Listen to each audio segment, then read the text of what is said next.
Yes. का रे भाऊ, काय बघताय तुम्ही? अरे काय नाही रे, बांगड्या बघतो मला घालायला. का तुम्हाला का?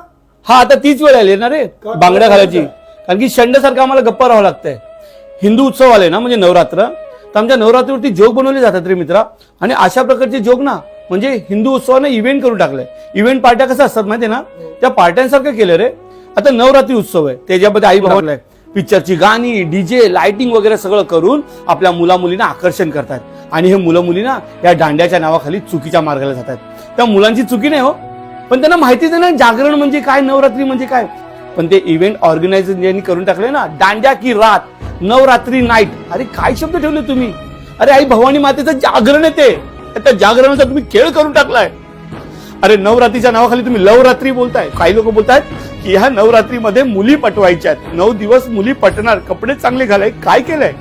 आणि हो मी काय बोलतोय, ते माझे धार्मिक मित्र त्यांच्या धार्मिक नियमाचं पालन करू शकतात, तर मी माझ्या धर्माचं नियमाचं पालन का नाही करू शकत.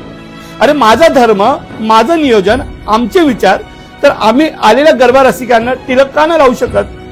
म्हणजे आणि ज्या चांगल्या माता बहिणी आहेत ना, त्यांचं सुद्धा नाव खराब होतं तुमच्या लोकांमुळे. ज्या माता बहिणी मनापासून नवरात्रीचा उपवास करतात, जी मुलं मनापासून आई भवानी मातेची पूजा करतात, त्या मुलांची सुद्धा ह्या लोकांमुळे नाव खराब होत आहेत.